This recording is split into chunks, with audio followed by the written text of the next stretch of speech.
Welcome to Out Loud with Rob and Rachel, where two ADHD brains come together and think out loud. You never know what's going to happen. You never know what's going to be talked about, but you don't want to miss it. Hey, everybody. Thanks for tuning in again to the Out Loud podcast with Rob and Rachel, episode 39. Nice. Hello, everyone. So if we're wrong, you're the one that's wrong. Okay. Right. I'll own it. I'll own it totally.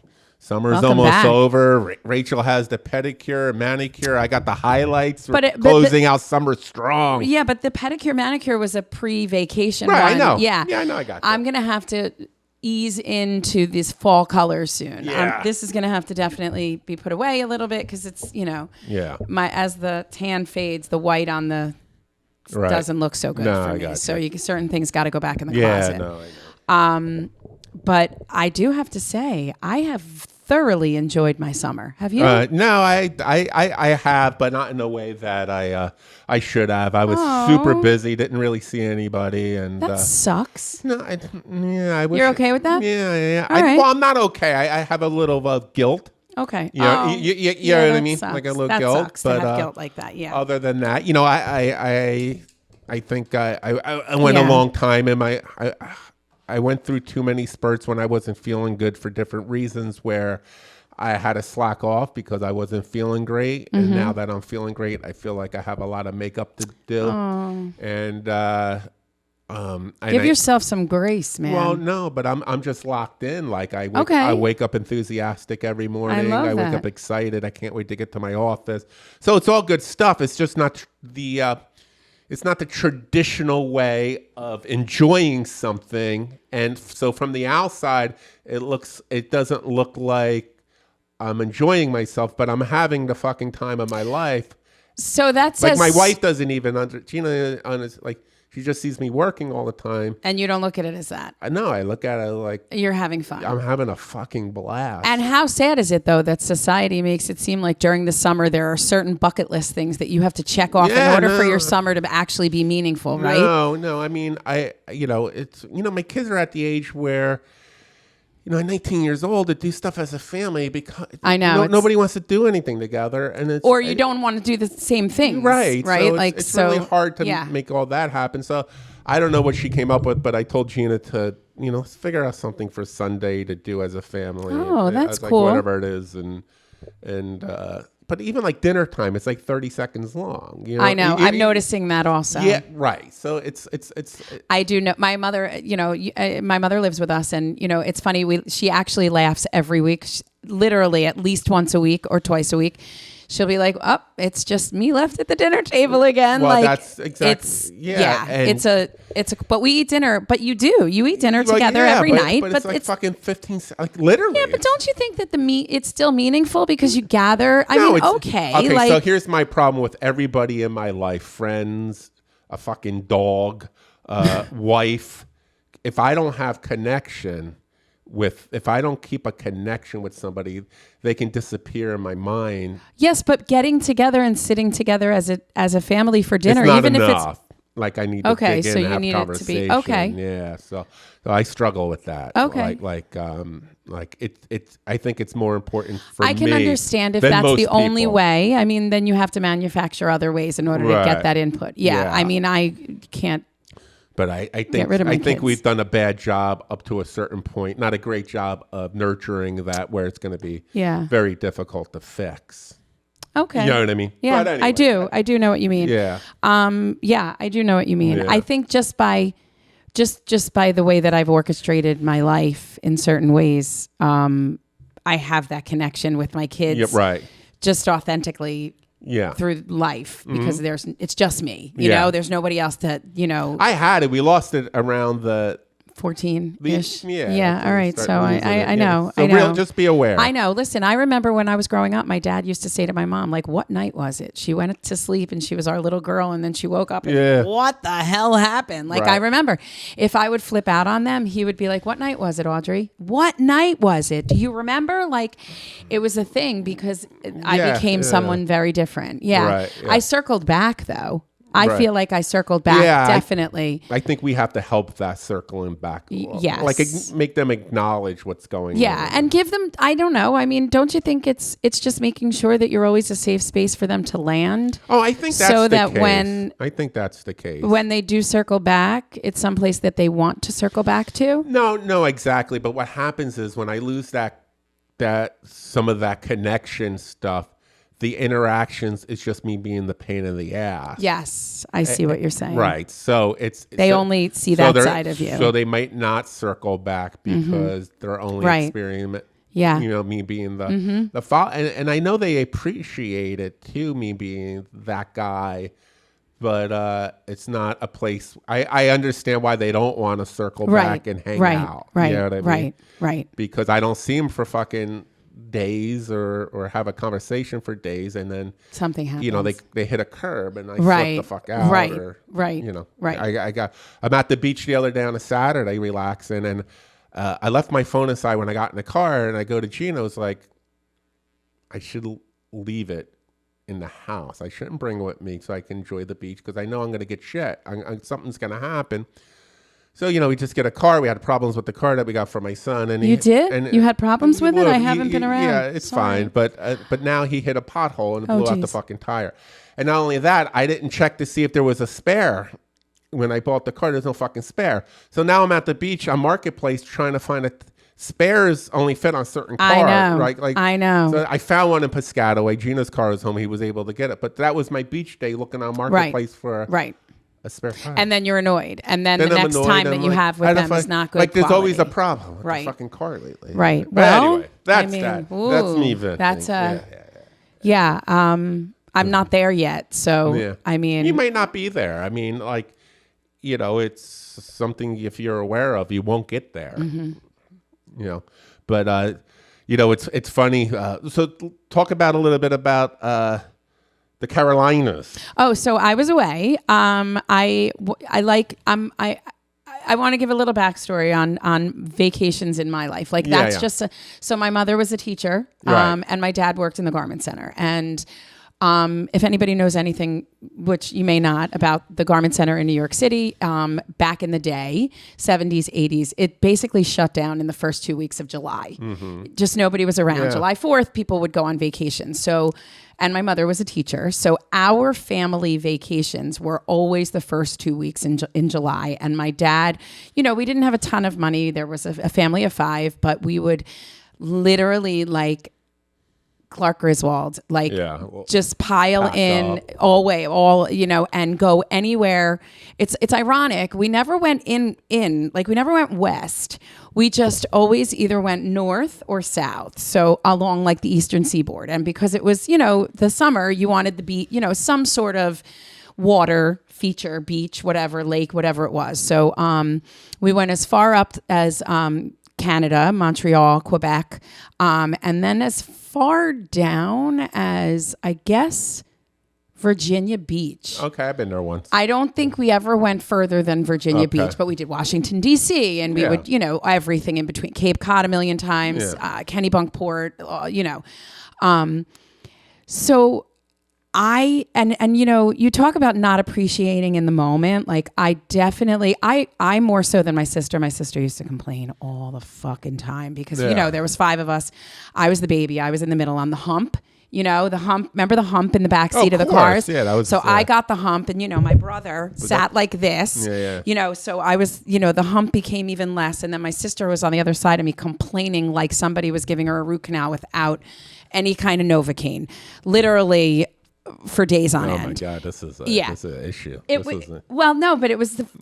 But I still loved. I am my father's daughter in that. Yeah. My father was the kind of guy that you would appreciate it because he loved cameras. He loved, and this was back in the day, the film days. And he could take 7,000 different pictures of one mountain from different angles. Right. And he would show us slideshows when we would come home, cool. And everything looked the same. Yeah. But now that I'm the adult, and the parent, I get it. I get what he was trying to do. I get.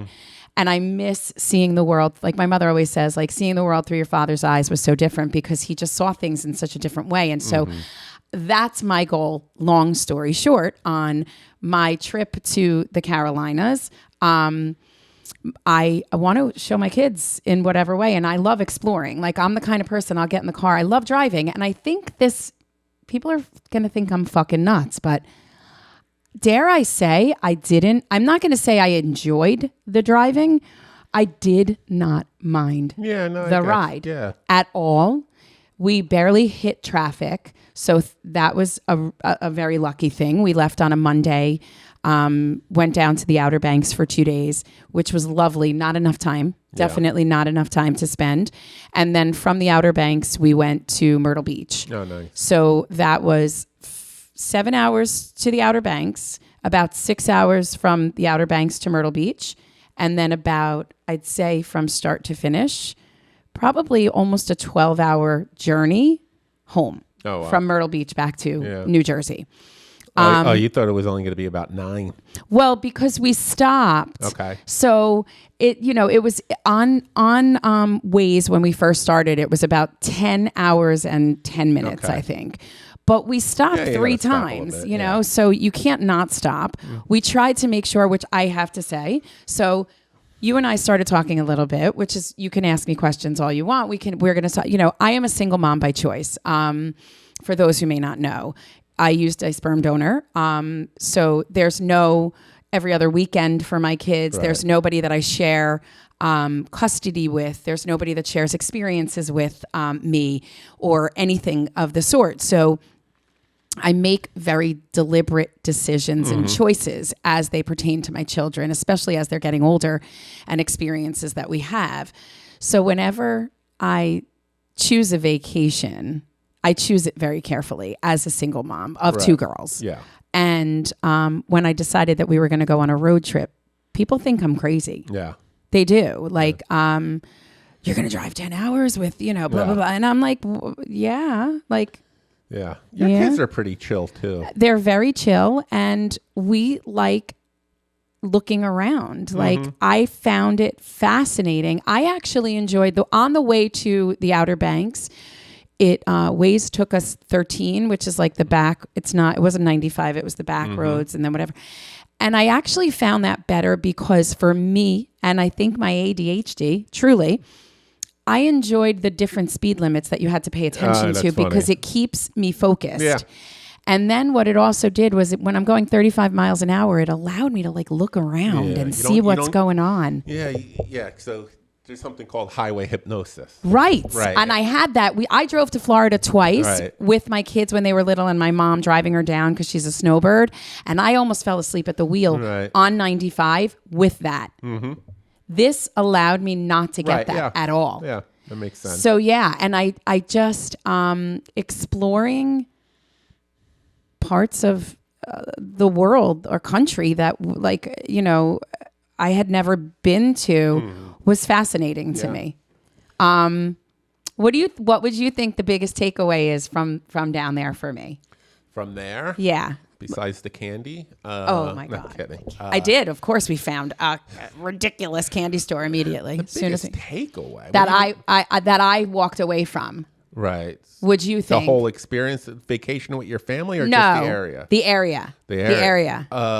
That I would say the diversity and wealth. I would say. Ooh. I would say because you'll see some. If you're taking back roads, you're going to see some stuff. Well, right. So you didn't see diversity and wealth very much on the back roads. Oh, right. There was. Right. I mean, diversity and wealth compared to what we see. Well, yes. Yes. Comparatively, yes. Right. I think it was a little bit eye-opening for my children. Right. Definitely. Yeah. And a little bit eye-opening for me as well. Yeah, and then I think you're right. There is like that. When we got down to certain areas, there is a very large. There's a juxtaposition between, huge. Yeah, like, but I don't know what the takeaway is. A place maybe you can live someday. No. That, and I don't know where it starts, but they're just nicer. Oh yeah. They're just nicer. Yeah. Mm-hmm. They are just. and I hate to say that. I hate to generalize. I don't like generalizations. I don't like the theory of absolute. What I will say is just a point of information. It's just my take on it. The inherent person is just, it's a reflex of, hey, can I get something for you? Are you okay? Are you, do you need anything? It's just more natural, it seemed. Now let me ask you something. Lower than in certain states than in other states. Yeah. New Jersey and like New York area, we all come together during a tragedy. Right, but not necessarily on a daily basis. If you don't feel comfortable answering this, I'm not going to hold it to you. But it's always something that I think about. And I'm going to phrase it nicely, and you can read between the lines if you want to. And we can also cut this out if you want to. Absolutely. Would you say part of the reason is because when we talk about the big picture, like we talk, is it more that you all have something in common more? Like I know what you're saying, and I'm not sure that it's. I mean, I think less friction. Okay, so I see what you're saying. More in common creates less friction, and people are nicer. Not for you to them. It's just their lifestyle might just have the less friction that we see every day. That could be very well be, yes. But not only just... No, I know. Not only just... that's where my mind went to, because... Culturally, not just culturally, but also even in their daily lives, like what they have to deal with on a daily basis, like the annoyances that we deal with. They're on... Right, getting to point A to point B, too, right? But then again, I feel like, that is annoying, because for them to get to point A to point B could be freaking an hour and a half. Right. Like Walmart, I mean, where are you? I know. That's crazy to me. Parts of Texas is like that. I mean, I'm sure. I can imagine. I didn't explore enough of the Outer Banks. I would like to go back there. I don't need to go back to Myrtle Beach. It's my second time there. It was very nice. I think if I played golf or something, then I might appreciate it a little bit more. It's very interesting. We went to a resort in Myrtle Beach, and I was in the pool just, chilling out. And there was a woman who started to have a conversation with me. And of course, as soon as I started to talk, she said, "Where are you from?" I said, "New Jersey." She said, "I would have thought New York." I said, "Oh, Jesus." I know. I said, "Okay, I'll accept that as, I'm not surprised." And then she said, I am originally from Long Island, but I've been down here for a very long time. Yeah. She had been in I think she was in North Carolina, but she was vacationing in South Carolina, where we were. This is what it was. She says to me, "Well, I don't understand. Why do you come down here for the beach? That's interesting. If you have New Jersey beaches." And I was like, first of all, you pay to go to Jersey beaches, which I do have a problem with. Mm-hmm. Okay, we'll talk about that afterwards. And then I was like, because I go to Jersey beaches on a Saturday, right. Like it doesn't feel like a vacation. Of course, and I actually, and I don't know, maybe for people who are coming from out of town, it's different. But like, I don't think there are very many nice places to stay aside from houses. Right. Yeah. At our shores, at the Jersey Shore, like that's fair. Anywhere. Like it's either, and again, maybe it's me looking at it as a New Jersey person, and maybe North Carolina, Myrtle Beach people, South Carolina, Myrtle Beach people, or even the Outer Banks, North Carolina people look at those inns in the Outer Banks the same way we look at the ones in Point Pleasant. But I wouldn't stay. No. At the places at the Jersey Shore. Some of that up, like I wouldn't. I wouldn't pay the amount of money that they want for that. Right. I would rather drive 500 miles and go to North Carolina or South Carolina. And she was like, "Really?" I said, "Yeah, 100%." Right. And I'm not going north to the Hamptons, because that doesn't. No. That's not anything that interests me. Yeah. It's too much traffic. The hype is not something I'm interested in. A lot of more character. In the Outer Banks, I think, too, a little bit more interesting. Right. And we didn't even, like I said, and even the houses are a lot cheaper. Like if you're going away with a group of 20, it was at least 15 years ago. No, it still is actually. I mean, so we originally were not going down to the Outer Banks at all. We were just straight Myrtle Beaching it. And then a very, very dear friend of mine rents a house every summer in Outer Banks for the last 8 years. And she, ironically, was still going to be down there. She usually is only in July, but she was still going to be down there when we were going down. So we were going to stay with her. We wanted 2 nights. I said, you know what? We'll just get a place it's not a hotel, it's an inn. So we didn't get to explore as much of the Outer Banks as I would have liked to. We didn't go to Hatteras. We didn't go to, Rodanthe or whatever. Well, you drive, not in, no. Like we went, little areas. Yeah, so I would go back to see those, definitely. Yeah, it's worth it. Yeah, I know. Yeah, it's worth it. I've been to those areas. But she has said, which I find interesting, and she loves the area so much, 8 years, every year. She would love to retire down there, but she knows it's going to be underwater one day. Yeah, that's funny. Yeah, well, I don't know.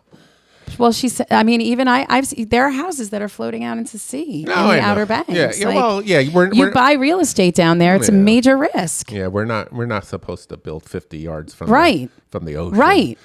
And especially, I mean, if you look at a map, some of them, there's only... Is it a climate issue and it's just an idiotic issue? Especially when it's water on both sides. You know where you really wake up to that? If you ever go to Island State Beach Park and drive around? No, actually. I did a job for Jersey Energy. It was like PSE&G version around there. And I was following the CEO because talk about windmills, and I was documenting something for them. So I got like the back ends of it too, like where you're not allowed to go. Yeah. And it's really how close to the ocean's supposed to look like. Like, like 50-foot dunes with grasses. Right. It's like a hotel of dunes. I mean, that's the way the beach is supposed to be. Right. Not what we... No. So when he said, look at the ocean. Yeah, well, Yeah. You're expecting the Atlantic Ocean only to stay... I know, within a certain 50, parameter. Like literally 50 feet. I know.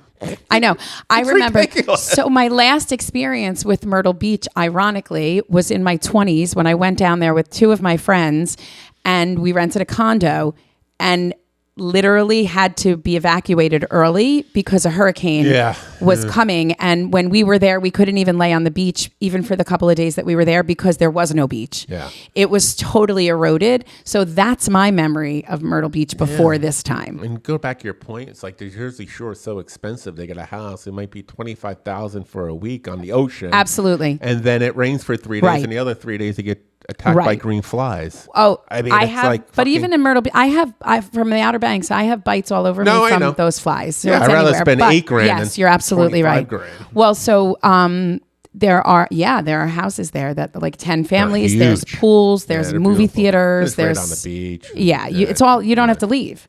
You literally don't have to leave. You bring your food. You cook. There's 5 families. Built-in entertainment for your kids. I mean, a lot of people do that. They have their friends come. It's really nice. So somebody from town, since you brought it up, they were like, I told Rachel, she knows a little bit about it. So he's like, can you interview Rachel? And this is how he really sounds too. Can you interview Rachel? I'm fascinated her process of her journey of being a single mom. Okay. And I was like, and then he was asking me stuff, and I was like, when I became friends with Rachel, one of the things I focused on was keeping boundaries. Okay. Yes. Even though that you're open to talk about I it. am 100% certain boundaries open to I decided to keep. Yes, and you're very good at that. You're good at that. So, so I guess so. You wanted me, and so I asked you prior to the podcast, and you were fine with that. I'm 100% open. Yeah. And by the way, to preface, my children are fully aware of every aspect of their lives and my life becoming a mom. So nothing is nothing's a secret. There's no skeletons when it comes to that. What I would be curious about first, I'm one of those people who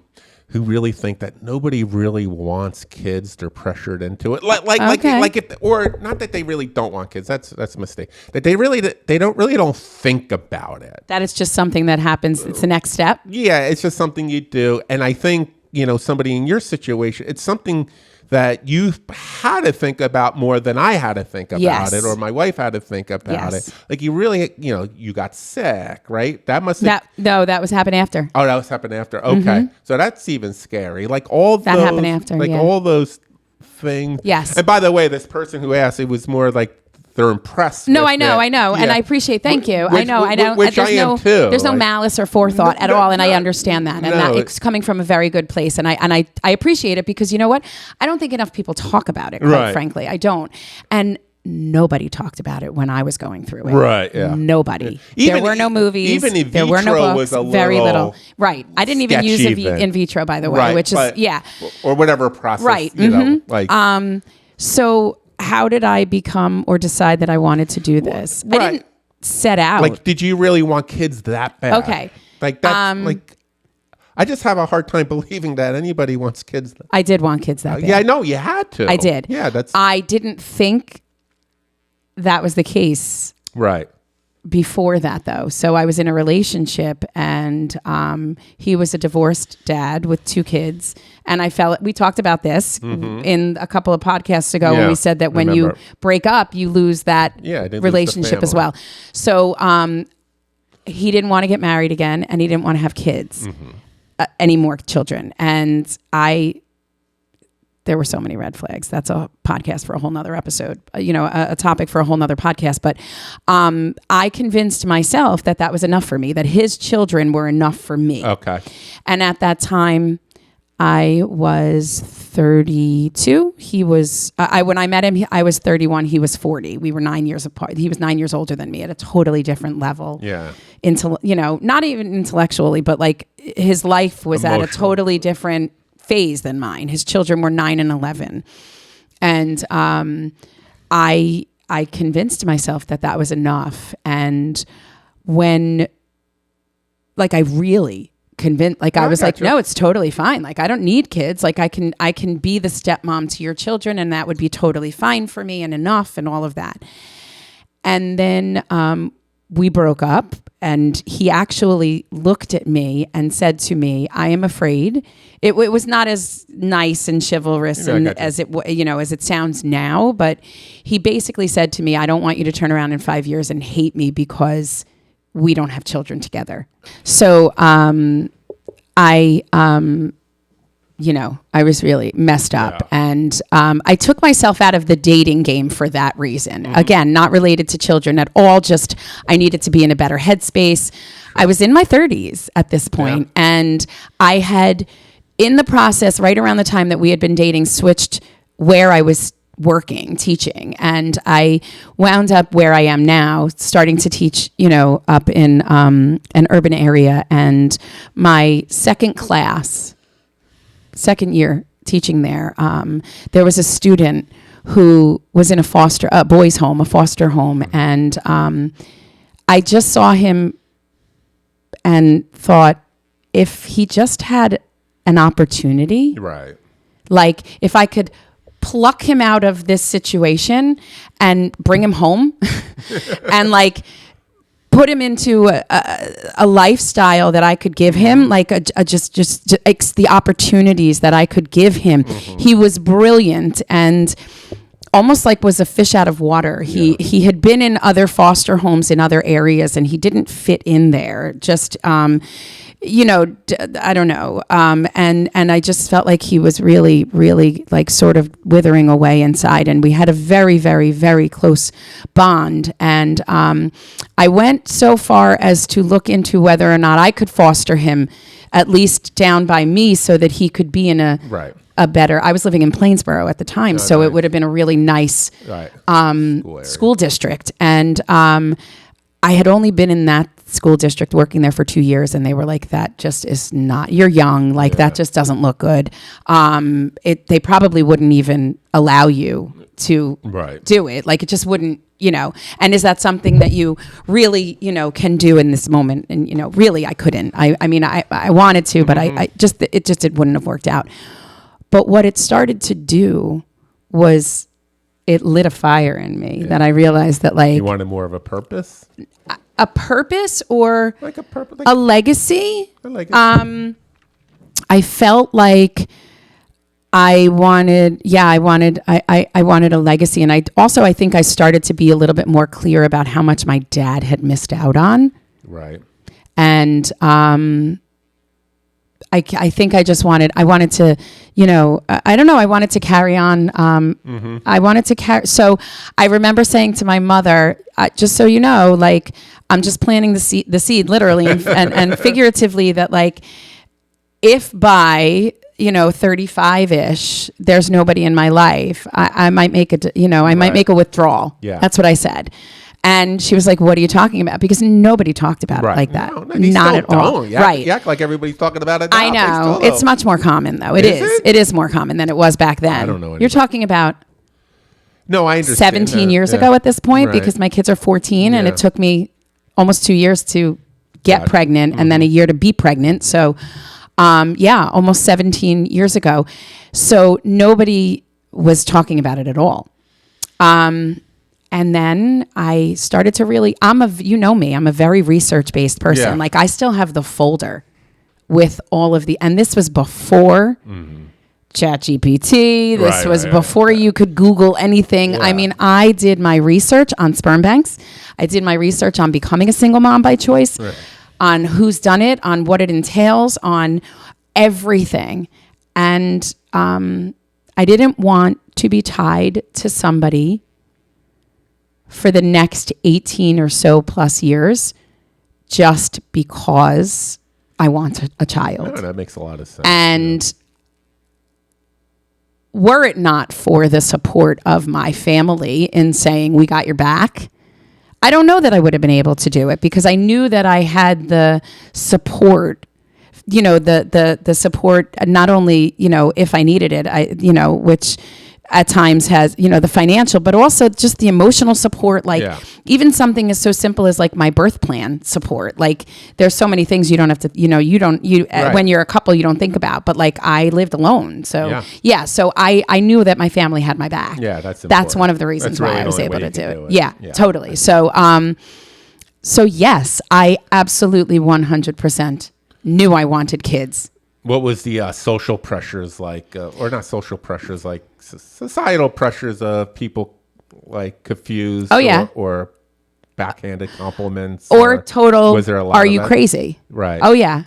And I, it's very interesting. For the most part, my friend group was on board. Like not only on board, like during, I at the time, I worked in a school that we were pretty young, like we were in our 30s, early 30s, late 20s, all starting families or not yet, even with your at this point, like now they're married, but they weren't at the time.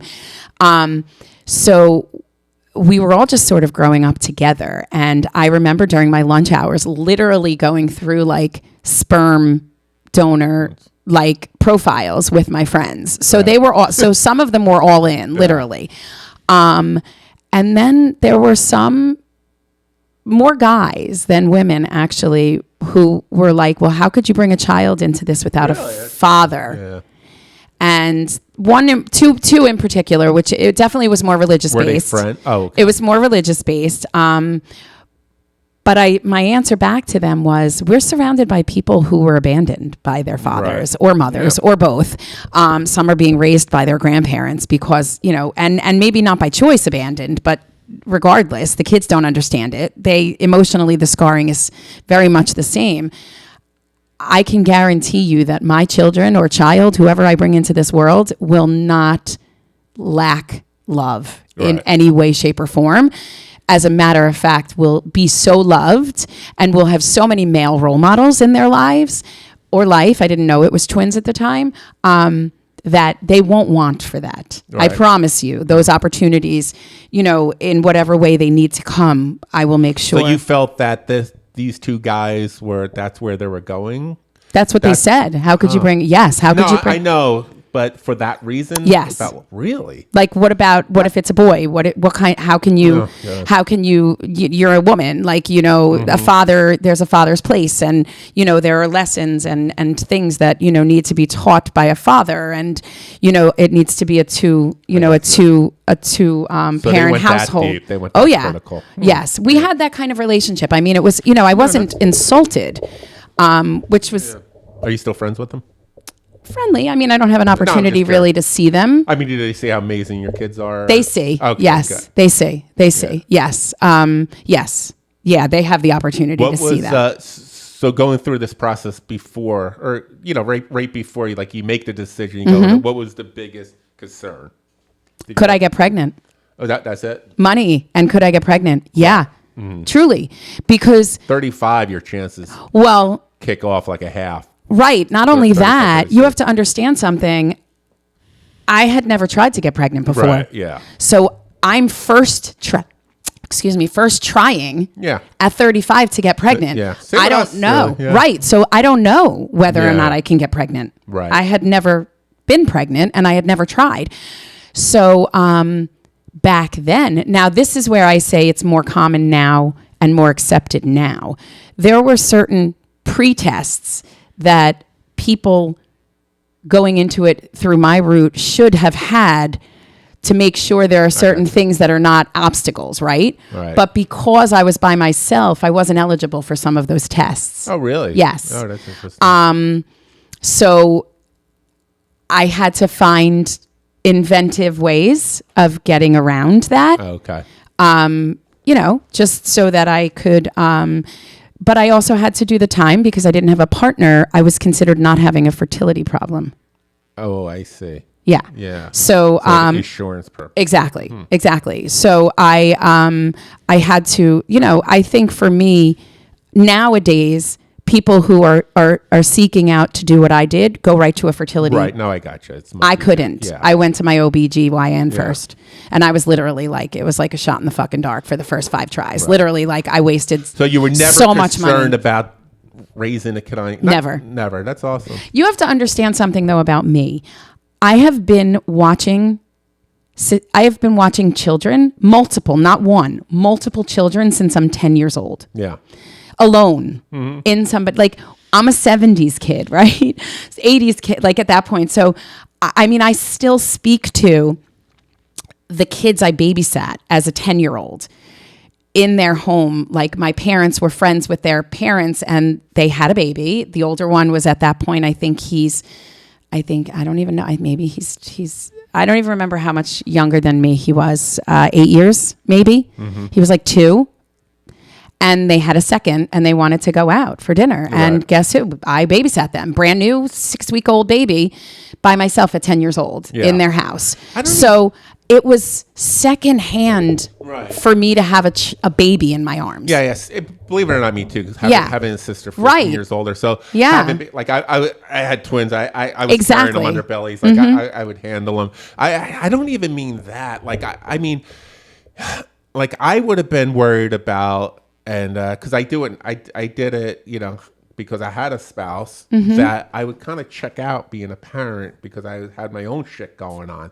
Navigating that, that's emotionally? That's what I would have been. Maybe I was just in a darker or worse place. Oh, that's interesting. But there are times where fuck, I got to check out for a couple months, get my shit together. Okay, so I'm going to actually...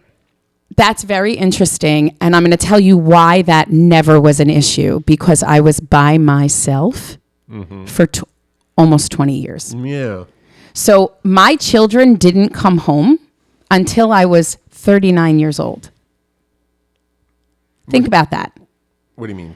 I mean, I didn't have my children until I was 30. Yeah. I was alone dealing with my shit. Right. Being able to take care of me so you had and all that only out me. Faster, right. Okay. Not faster. I just was able to do it alone. You were able to focus on just me. Yeah. So by the time my children came home, I was let's do this. Right. It's us. Yeah. I had done that. So I have a friend who got married very, very early, had a son very, very, very early, and then like was divorced when I was first like starting to like raise my kids. So she was like, God, I missed out on so much stuff. And I was like, yeah, I partied my ass off during my 20s and 30s. Yeah. I'm ready. Yeah. I did the stuff. Right. Like, I did not want for, I went to the bars and I met the guys and I know what it was like out there. And right. by the time I was ready to focus and be a mom. Right, I got you. So all of that other stuff was done. Certainly would have been in check for you to even consider that. Yeah. And by the way, this was also off the heels of some major therapy. Right. Okay. Dealing with the breakup with him, and then whether or not I was. So I was pretty mentally ready. Yeah, that's impressive. That. Yeah, I mean, I did a lot of work. Yeah, that's impressive. How did you deal with like? So one thing I personally hate, and I think you do too. I hate when people are digging with stupid questions and like it really annoys. I don't care if I come right out. I make people uncomfortable. Yeah, I do. Yeah. Oh, it was a sperm donor. Right. What do you mean? Yeah. No, or what about the father? There is none. Right. Yeah. What do you mean? Yeah. There is none. So. Is that what you're talking about? Like questions like that where people are sort of digging? On the date, like you're going on a date, people are trying to figure Well, that's a different issue. Like that's weird for men. Right. That's weird for men. I've noticed that the way that I came to motherhood is it's okay. Interestingly weird and sometimes not okay, actually. No, I mean it's okay for the initial reaction because you're not expecting it. It's right. It's kind of like you're expecting, I'm expecting a 30-year-old guy potential client walking through the door and he's 75. Right. So weird. Yeah. It's okay. Right. But it's, I think also it takes you by surprise. I want to clarify though, like I'm not such a bitch to everybody like that. If I know they're being. Right. That's what I'm talking about. If I know it's not coming from a nice place. Yeah. I'm going to shock them. Right. I think that's a great way of handling it. If they're genuinely interested, I sit down and I say to them, yeah, I'm a single mom by choice. Yeah. What do you, a lot of people don't understand what that means. They think that I left the guy.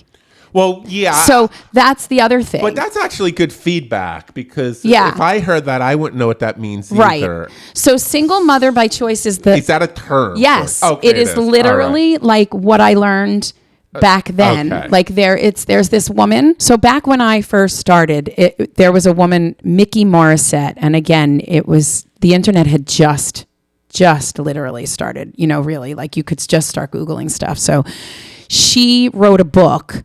And I guess she's the one who coined the term, single mother by choice, which is when you choose to embark on motherhood using a donor. Mm-hmm. There are various ways you can go about getting your donor, right. But it's choosing to raise the child on your own. And go through the entire process, right. On your own. It doesn't mean you stay that way forever. It just means that in that, No, I got you. Yeah, I never embarking on the active motherhood. I never knew that was a coined term. Yeah. You don't really. When you said it to me, I didn't know what it meant. Right. Right. I didn't know. Right. Yeah, and I didn't. Or they're called choice moms. That's another one. Choice mom, single mom by choice. Yeah. But I have found that people think that it. Well, yeah. No. It's interesting. No, what it is. The comments that I get after I say I'm a choice mom. I think what it is sometimes it comes out of nowhere. Okay. People, right? So it's like, okay, that's information that maybe I didn't need to know at that time. Interesting. You know what I'm saying? Like, I wouldn't say I'm a partner dad by choice or whatever. Like, okay. So I think maybe it's almost like sometimes you're getting the cat out of the bag before it has to be discovered. That's interesting. I don't know what I'm saying right now, but you find that I do that. I don't think it's a bad thing. I think because I like to ward off any of those questions before they come out. I think people might not know how to respond if it's a safe place to talk about. Okay. Like, what do you mean by that? Like, Right. I probably wanted to ask, what do you mean by that? But I don't remember this feeling, but I can just, how I think, I might have said, you know, what does that mean? Is it okay to ask? What does that mean? Like, you know, when I didn't know you well. Right. And we never really talked about this much. No, we haven't. I welcome all conversations. So when I say those things, it is welcoming. It's inviting people in. It's not saying it in a bad way, because I believe that if you take the elephant out of the room, right, or call out the elephant that's in the room, it doesn't hold as much power anymore. Right. So like, for example, in the beginning of the school year, not anymore, I don't do it anymore, but when my kids were younger and they would do things in the classroom for Father's Day, or daddy-daughter dances, or the daddy-daughter breakfasts and those kinds of things, I always let the teachers know at the beginning of the school year, I just want to let you know that my kids don't have a dad. Right. I am a single mother by choice. Yeah. There is no father. There is no biological father. It's not a bad situation.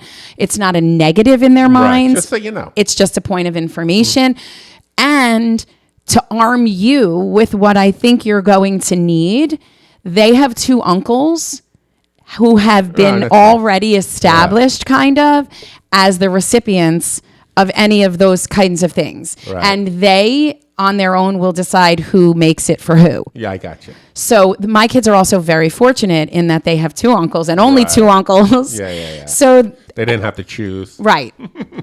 Or switch off or whatever. Right. So they always had, each person had one person to focus on, and they were never lacking. So that is one of, so I am forthcoming in that regard. Not anymore. I don't need to walk around the high school, screaming that. But I would do that in elementary school. It's funny because I remember being in like 7th grade and in shop class where you engrave things, and it was Mother's Day. My mom passed away by then, and I remember that. And I just remember like, I really remember being like mature enough for some, and I don't know why, where I was okay with it. Yeah. I was fine that was happening.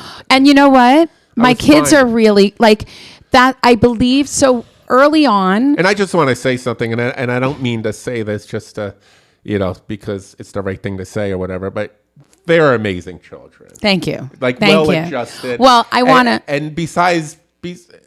Thank you. It means a lot to me. But one of the things that I really enjoyed, I've been around both of them, but more Isla, a little bit more, was that they really understand the nuances of the conversation. Yes. Like you can have a conversation.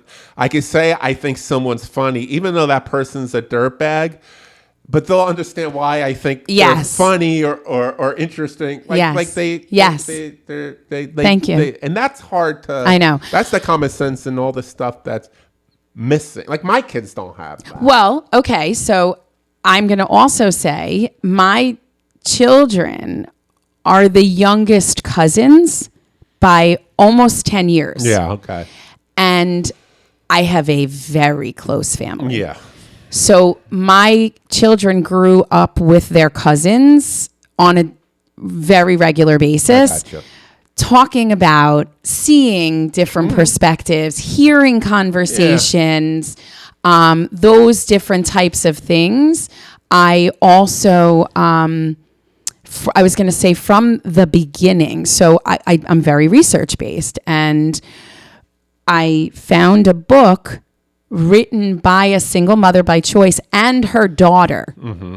So it was literally on like the barest cognitive level, really, to understand what it meant to be a single mom by choice and to be a child of a single mother by choice, without having to go into like the sperm aspect of it and all of that. And it really explained it in a beautifully spiritual, but not hokey spiritual where you had to be a certain religion way or anything like that. And I started with that, and I started reading. I read to my children literally from the moment they were in my belly, like I read. So I started reading that book to them regularly, even when they were very little. No. So it just became, it was never a secret. Right. No, I got you. My kids. Thank God it was never a secret. Well, right. Like my kids knew up until like at every level, I sort of did like an intellectual and mental and emotional check. What can they handle right now? Right. And then I would explain a little bit more. Yeah. And now, because I want my kids to be armed with information to arm other people with information. Yeah, no, that's important. That's a great way to put that. Right? Like, I don't ever want them to... Give them the tools. Right, because I also don't want them to be embarrassed. Like, right. I don't know. What do you mean you don't know you don't have a dad? One day, a kid walked up to my daughter and was like, well, how do you not have a dad? Right. And she goes, I don't have a dad. And he goes, how is that even possible? And he was thinking of the biology. Exactly. And I had already armed my children with, and you know me and you know my children, it's not your job to do the birds and the bees for the kids. Right. So you need to say to them at a certain point, if you feel like the conversation is going in a way that you don't feel it's your place, say to them like, yeah, you need to ask your parents. Right. So when he kept pressing her on like, but that's not possible. And she said, yes, it is. And he go, no, it's not. No, it's not. And she said, you know what? I think you might need to go home and ask your mom. Oh, nice. So, and it stopped it. Mm-hmm. Because the kid felt like, well, like I know something you don't know, but I'm not telling you.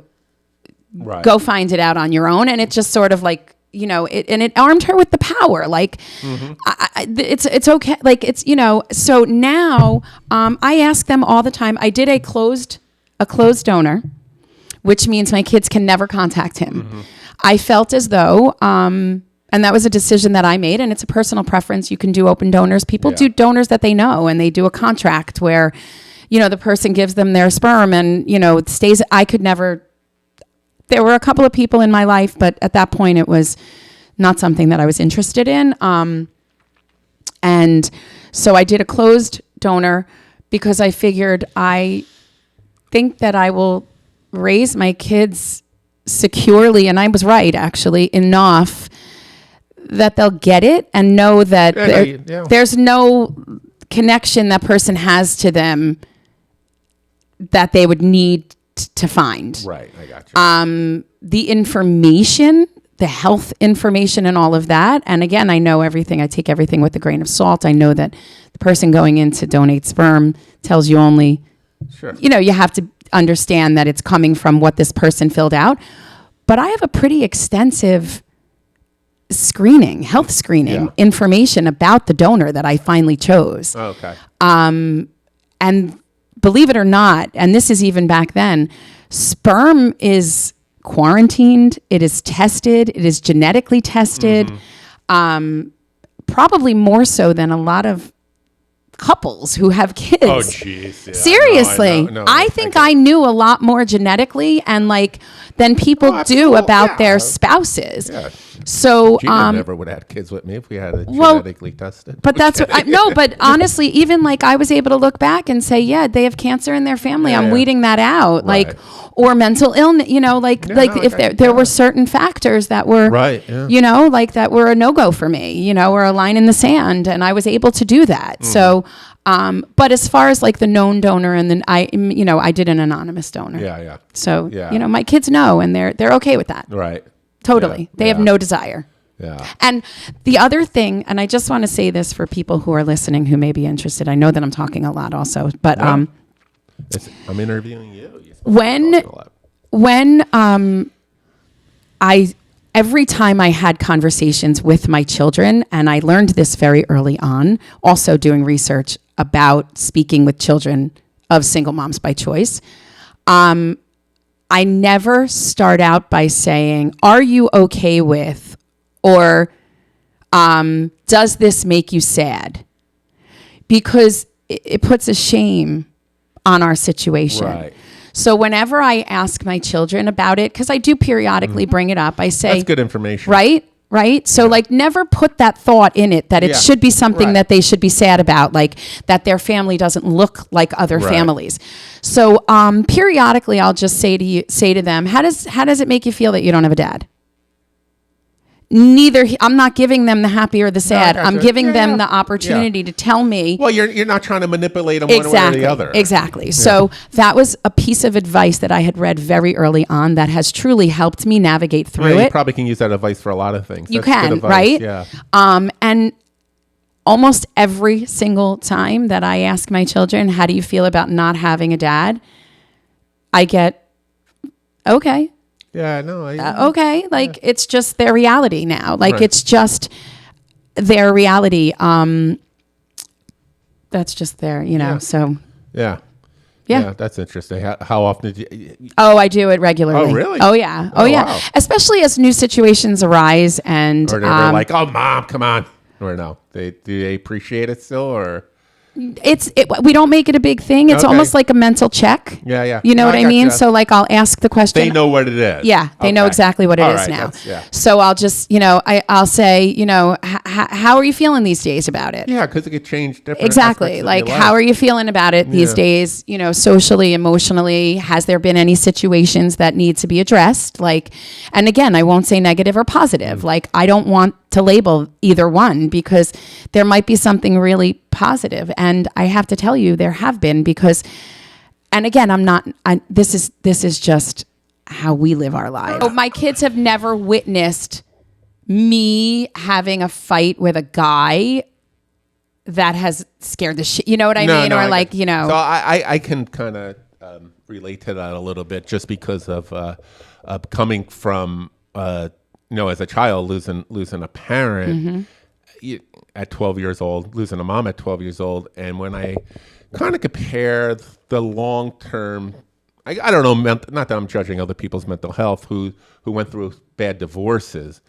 where they had to choose almost like a mom or a dad, which was the case a lot. I never had to make that decision. Never, right. Right. So I always felt that although my situation was probably not the most ideal out of all those situations that I came out of it easier long term than someone, because I have friends that still don't talk to their father or mother because of a divorce, exactly, and a lot of ways it's because decisions they made, the father or the mother handled it, exactly, decisions that they made related to the situation. And I couldn't imagine like where I would have to not judge, but like I could imagine like if I'm close to my mother and my father cheated on my mother or something like that happened, like how could I so like I never had to make that decision, and I think long term that was easier. So I see what you're saying about that. Yeah, and I mean again, and this is again just my choices, literally how I chose very early on because I wanted children so badly, right? So that's what I'm impressed with the most, by the way. So that you wanted children that fast. Right. So I also in that decision-making process, first of all, made sure that financially I was absolutely 100% secure. Right. So that was my career, truly. Thank you. I know people say a lot of things about being a teacher. There's a lot of things that are negative about it. But one of the things that I, was able to have the lifestyle that I have is because I knew my benefits were never going away. Yeah. My pregnancy was completely paid for, the actual pregnancy. The other parts of it I paid for on my own, but health insurance I was always going to have. Yeah. My children were not going to be a burden on the system. Once you're locked in, you're locked in. Right. And I knew that my children were not going, and I hate to say that, but my children were not being brought into the world to be a drain on the system. Right. I was going to be taking care of my children wholeheartedly 150%. Gotcha. So I would not have done that ever had I not had the capability to be able to financially support my children on my own. No, I got you. I also knew that I would always be bankable. Mm-hmm. Does that make sense? Yeah. I would always be able to make money. Employable. Yeah. Exactly. Mm-hmm. So no matter where life took me, I would support my children and I would be able to support my children because that's just who I am. Yeah. I'm not a lazy person. I'm actually the opposite, like a little bit of a workaholic because I'm always making sure that I want a certain lifestyle for my children and myself. And I will make sure that I won't ask for things. You know, that's the problem, part of the problem. But that being said, my career allowed me that security and that aspect of it. Yeah.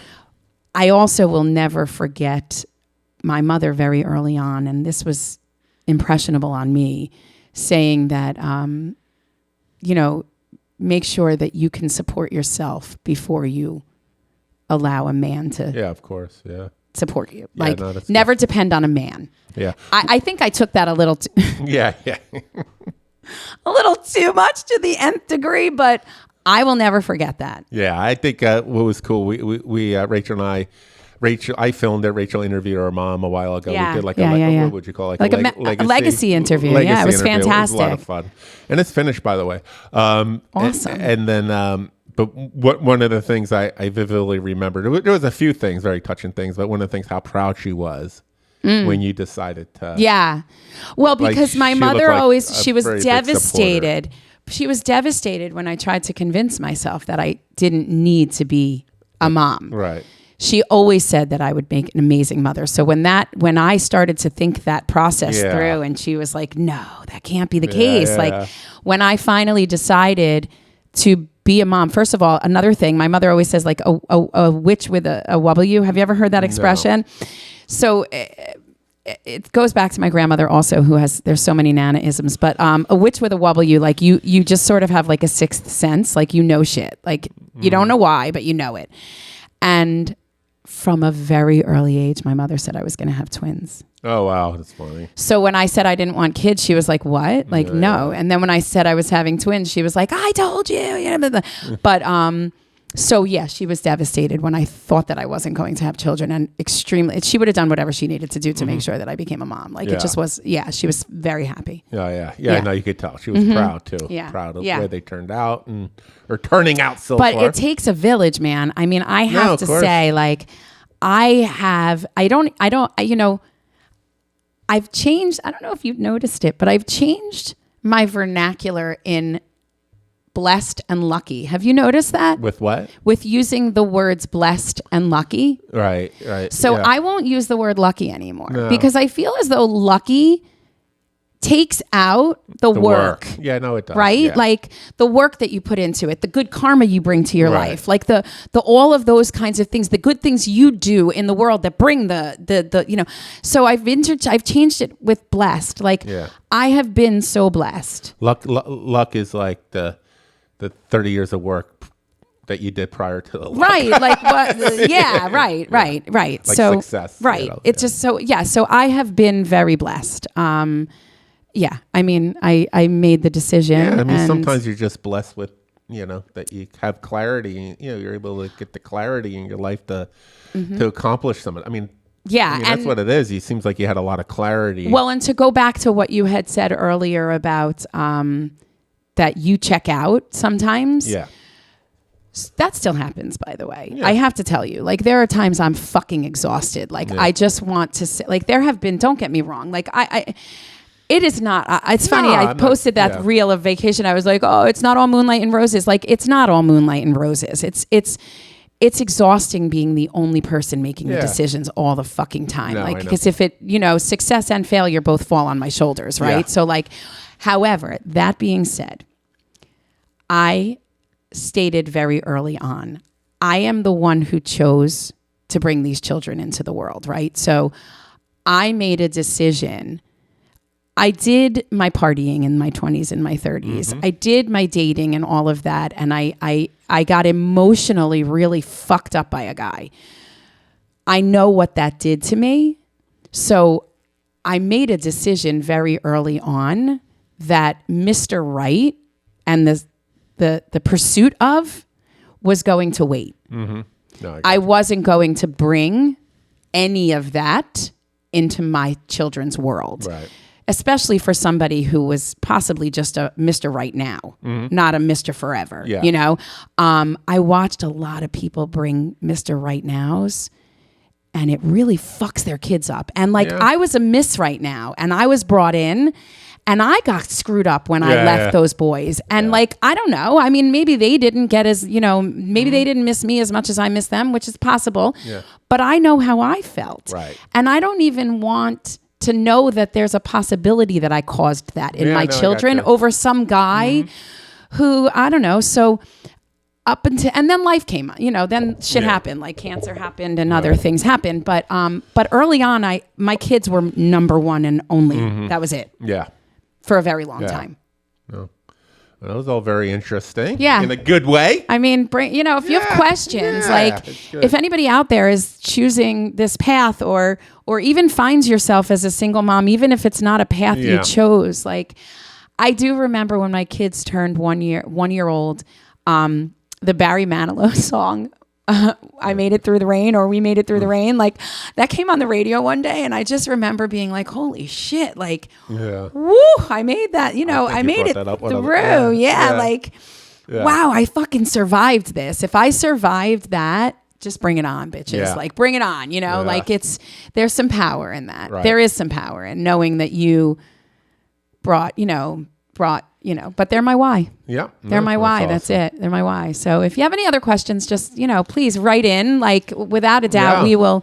I'm not, embarrassed. My kids would even, I think, probably, answer some questions. Maybe not on camera, but they would answer them and I could read them on. So if you ever have questions about that, for the person in town who was interested in it, I hope, hope I answered your questions. If you have more of them, I'm very willing and open to have a conversation about it, especially if it can help other people. And it takes a village. Our village is pretty strong. Yeah, my village was pretty strong back then. It's strong, now also. And I think that goes for anybody, right? Any family. You need a village. Hopefully. Yeah. Yep. Great. Thanks, everybody. Thanks. Bye.